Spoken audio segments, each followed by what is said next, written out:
Friends, कैसे हैं आप सब लोग। आप सबका स्वागत है फिर से हमारे चैनल में।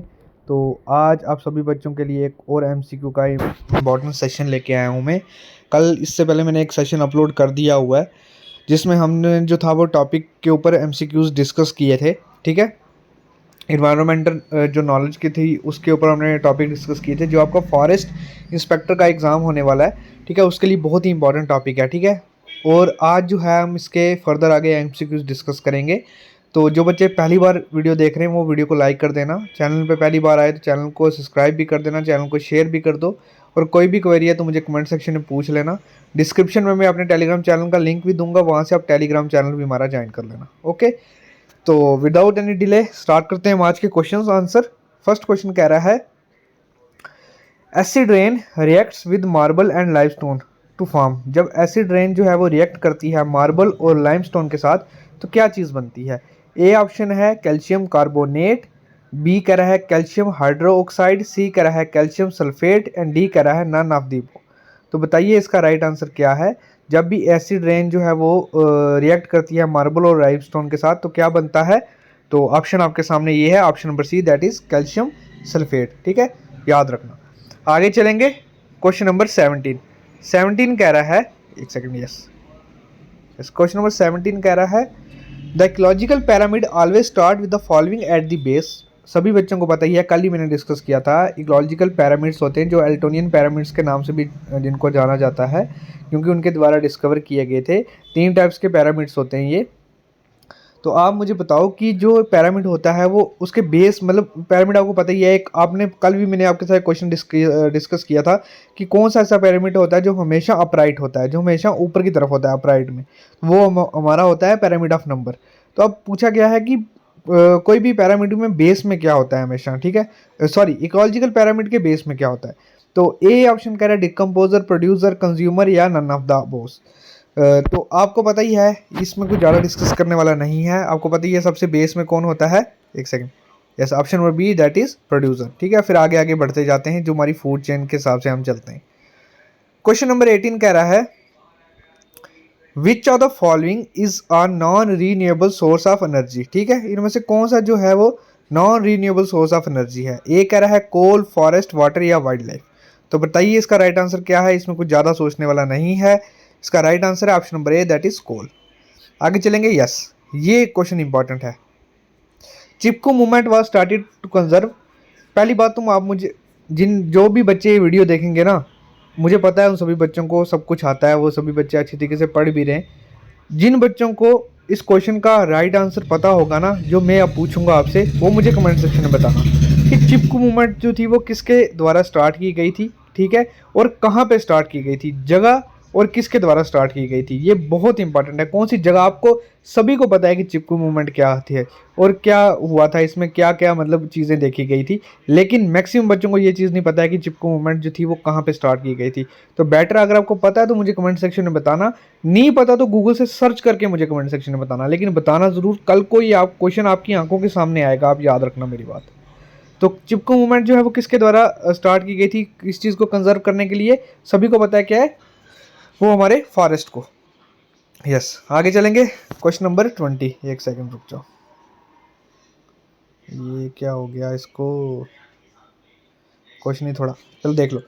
व्हाट इज द आंसर आपके सामने आ गया। चलो मैं आपके साथ अब, हाँ, what is common to the technique, in vitro fertilisation, cryo preservation, tissue culture या ऑल ऑफ द अबोव। नहीं, all are in the in situ conservation method. तो बताइए इनमें से कौन सी टेक्निक है जो कॉमन है।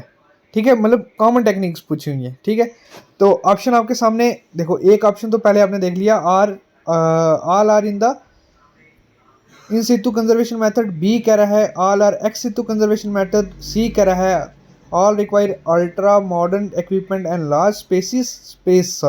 डी कह रहा है all are methods of conservation of extinct organism. ठीक है, इसको समझ लो कि पूछा गया है what is common to the technique. इन तीनों टेक्निक में कॉमन क्या है। 3 टेक्निक है, in vitro fertilisation, cryo preservation या टिश्यू कल्चर।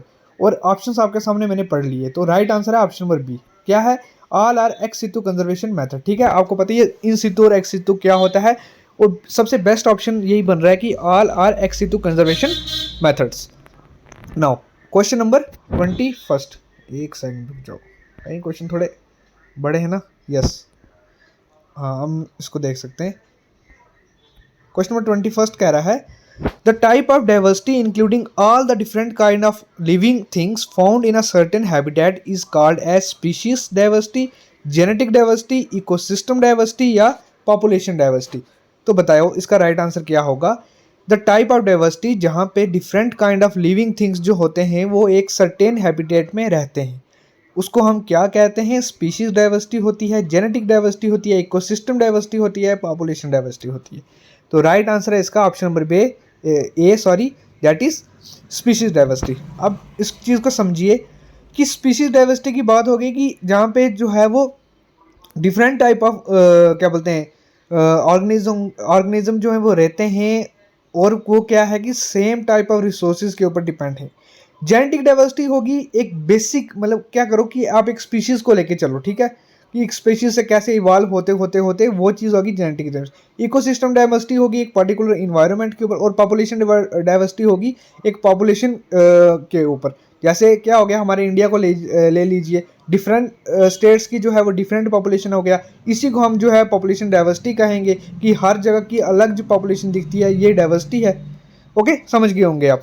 आगे चलते हैं, क्वेश्चन नंबर 22 कह रहा है biosphere reserve has following zone except one. ठीक है, जो बायोस्फीयर रिजर्व होते हैं उनमें सभी जोन्स होती हैं इस एक को छोड़ के। कौन सी एक है इनमें से, core zone, command zone, buffer zone या स्फेरिकल जोन। तो इनमें से कौन सी जोन है, ऑप्शन नंबर ए, बी, सी और डी। बायोस्फीयर रिजर्व में इनमें से कौन सी जोन प्रेजेंट नहीं होती है, वो हमारी D, that is spherical zone present नहीं होती है। And all the three are present in the biosphere reserve. ठीक है, remaining three, that is core zone, command zone and buffer zone. ठीक है, all three are present in the biosphere reserve. Okay, now move to the next question, question number 23, that is conservation of biodiversity outside the natural habitat is called as। जो conservation होती है biodiversity की outside the nature environment, जो उनका nature environment है उसको बाहर जो होती है उसे हम क्या कहते हैं। वेरी वेरी इजी क्वेश्चन, ठीक है, just a couple of second आपको चाहिए होंगे इस क्वेश्चन को सॉल्व करने के लिए। बस आपको ध्यान से देखना है क्वेश्चन क्या है, उसके बाद उसका राइट आंसर दे देना है। राइट आंसर है इसका that is option number a, ex situ. आपको पता ही है कि नेचुरल हैबिटेट के बाहर जब भी बात की जाएगी वो हमारे एक्स सेतु में होता है, और इन सेतु की बात तब की जाती है जब हम कंजर्वेट करते हैं, मतलब बचाने की कोशिश करते हैं डिफरेंट स्पीशीज़ को उनके ही नेचुरल इन्वायरमेंट में, ताकि वो थ्रेटन ना हो, ख़त्म ना हो।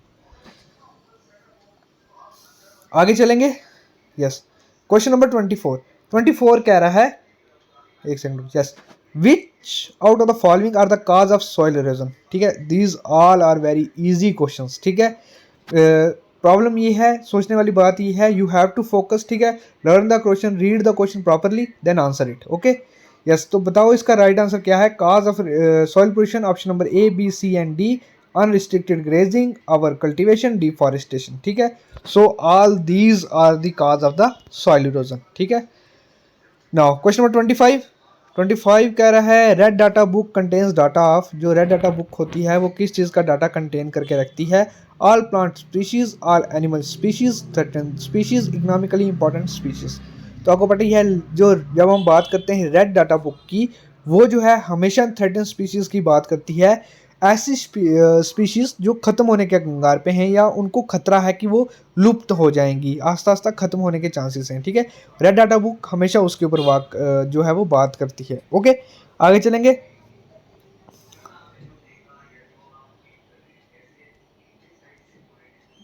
Question number 26, which of the following region has the maximum diversity. कौन सा ऐसा रीजन होता है जहाँ पे मैक्सिमम डाइवर्सिटी देखी जाती है। ए, मैनग्रोव्स, टेम्परेट फॉरेस्ट, टाइगा या कोरल रीफ्स। तो कौन सी ऐसी जगह है जहाँ पे मैक्सिमम डाइवर्सिटी देखी जाती है, तो वो देखी जाती है दैट इज कोरल रीफ्स। मैंने कल भी एक क्वेश्चन डिस्कस किया था, उसमें मैंने आपको बोला था कि अभी तक का सबसे जो, एक सेकंड रुक जाओ, अभी तक का सबसे जो स्टेबल इकोसिस्टम है ना, स्टेबल इकोसिस्टम है वो हमारा कौन सा है, वो हमारा है ओशन इकोसिस्टम। रीज़न बिहाइंड क्या है कि हम अभी तक जो है बहुत बहुत कम परसेंटेज में जो है वो उसको एक्सप्लोर कर पाएँ, उसको जान पाएँ।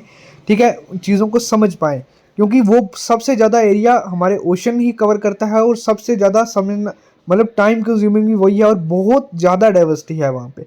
दैट्स वाई जो मैक्सिमम डाइवर्सिटी देखी जाती है, सबसे ज़्यादा डाइवर्सिटी, वो हमारे कोरल रीफ्स में देखी जाती है। और अगर कोरल रीफ्स ऑप्शन में ना हो, ट्रॉपिकल रेन फॉरेस्ट की बात की जाए, वो सबसे राइट आंसर होगा। ट्रॉपिकल रेन फॉरेस्ट में सबसे ज़्यादा डाइवर्सिटी देखी जाएगी आपको।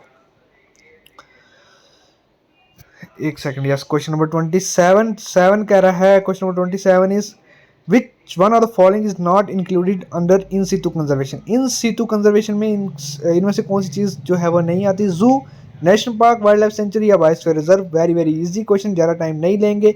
ऑप्शन नंबर ए जू। आपको पता ही है मेड है जू, ठीक है। एंथ्रोपोजेनिक बायोम की बात करते हैं ना हम, कभी एंथ्रोपोजेनिक वर्ड होता है, एंथ्रोपोजेनिक वर्ड देख के हम जो होता है कई बार कंफ्यूज हो जाते हैं, ठीक है। वो याद रखो, हमेशा जब भी मैन मेड की बात आती है वहाँ भी ये वर्ड भी यूज़ किया जाता है। ओके, आगे चलेंगे हम। क्वेश्चन नंबर 28 कह रहा है hotspots are region of high. जो हॉटस्पॉट रीजन होते हैं वो किस चीज़ के लिए जाने जाते हैं? रेरिज्म, एंडेमिज्म, डाइवर्सिटी या क्रिटिकली इंडेंजर्ड पॉपुलेशन। तो वेरी वेरी इजी क्वेश्चन है, कुछ ज़्यादा सोचना है नहीं है। आपको पता ही है हॉटस्पॉट जो होते हैं, हॉटस्पॉट हमेशा बी की बात करते हैं, एंडेमिज्म की बात करते हैं, ठीक है। एक पर्टिकुलर रीजन की बात की जाती है, हॉटस्पॉट की बात की जाती है जब भी कि हम एक पर्टिकुलर रीजन को जो है वो इंडिकेट करते हैं। ओके, आगे चलेंगे। Question number 29, a poisonous gas give out of vehicle exhaust. इसमें भी कुछ ज़्यादा सोचने वाला नहीं है, वो आपको पता ही है, दैट इज कार्बन मोनोऑक्साइड, ठीक है। आगे चलेंगे। Yellowing of Taj Mahal is an effect. जो येलविंग हो रही है ताजमहल की, वो किस चीज़ की इफेक्ट की वजह से हो रही है? Acid rain, global warming, ozone depletion. All the three options are right. मेरे हिसाब से उसकी वजह से भी हो रही है। अब इस क्वेश्चन का राइट आंसर मुझे लगता है all of the three options भी, ग्लोबल वार्मिंग भी इसमें अफेक्ट कर रही है, जिसकी वजह से एसिड रेन होगी या ओजोन डिप्लेशन है। ये सारे ही पैरामीटर मेरे हिसाब से सही है। मुझे लगता है इसका राइट आंसर जो है वो डी होगा, ठीक है। तो क्वेश्चन नंबर 30 का राइट आंसर डी है। आगे चलते हैं, एक सेकंड रुको, मैं यहाँ पे डी लिख भी देता हूँ, आपको बाद में कन्फ्यूज़न ना हो। आज कितने क्वेश्चन हो गए? हमने 15 से स्टार्ट किए थे, आई थिंक 30 हो गए हैं। तो फिलहाल आज के लिए इतने ही क्वेश्चंस। अगर कोई भी क्वेरी रहेगी तो मुझे कमेंट सेक्शन में पूछ लेना। वीडियो को लास्ट तक ज़रूर देखना, सारे क्वेश्चंस बहुत बहुत इंपॉर्टेंट हैं। और at the same time these all questions are very very easy, ठीक है। So you have to focus on all this question, ठीक है। अगर कोई भी क्वेरी है या कोई भी क्वेश्चन ऐसा लिखता है जो आपको नहीं समझ आया या पहली बार आपने देखा, उसको पेन डाउन कर लो, उसको बाद में रिवाइज करो। और सभी बच्चे जो हैं वो वीडियो को ज़रूर देखिएगा, चैनल को सब्सक्राइब करिए, वीडियो को लाइक कीजिए, वीडियो को शेयर कीजिए। तो मिलेंगे नेक्स्ट वीडियो में, तब तक के लिए जय हिंद।